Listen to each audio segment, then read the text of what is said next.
હિતોપદેશ. મૃત્યુ એટલે પ્રભુને હિસાબ આપવાનો પવિત્ર દિવસ. સંપત્તિ નથી વધતી, સાથે ચિંતાઓ પણ વધે છે. લાગણી સમજદાર થઈ ગઈ છે. રંગ, રૂપ અને રોકડા જોઈને જ આગળ વધે છે. જીવવું થોડું ને મનમાં શું લેવું? છે બધું આપણું, એ બ્રહ્મમાં શું રહેવું? બીજાની વાતો કરવી એ જ કેટલાકની મંજિલ છે. ડિગ્રી વગર પણ ઘણા અહીં વકીલ જોવા મળે છે. ધનતેરસ વર્ષમાં એકવાર આવે છે, પણ ધનની તરસ બારે માસ છે. પકડો મત જાને દો.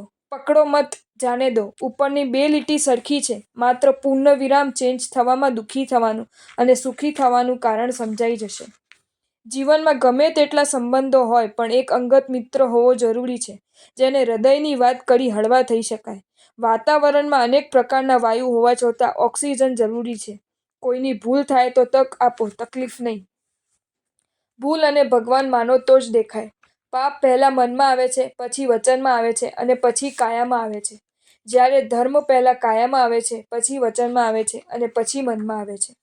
સંસારનું સુખ ક્ષણિક છે, પરાધીન છે અને ધીરે ધીરે ઓછું થાય છે.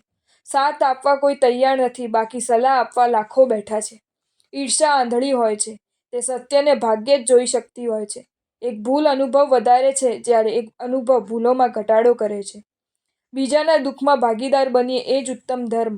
લક્ષ્ય સુધી સતત પ્રયત્નશીલ રહો, ઝઝૂમતા રહો, કાર્યને વચ્ચેથી ન છોડો. માણસ ઓળખતા શીખવું ખૂબ જ જરૂર છે, નહીં તો અણસમજથી સારા માણસ પણ તમારાથી દૂર થઈ જશે. જેટલી એકબીજાની કદર કરશો, સંબંધ એટલો જ મજબૂત થશે. જીવનમાં કોઈ એક તક ગુમાવી દીધી હોય તો આંસુથી આંખ ભીની ન કરવી, કારણ કે જો આંખ ચોખ્ખી હશે તો જ આવનારી બીજી તક જોઈ શકાશે. બીજાને ફાયદો થાય એવા કાર્યોમાં ઊંડો રસ લો.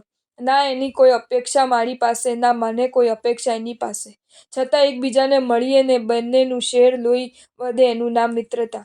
રોટલો કેમ રળવો તે નહીં, પણ દરેક કોળિયાને મીઠો કેવી રીતે બનાવવો તેનું નામ કેળવણી.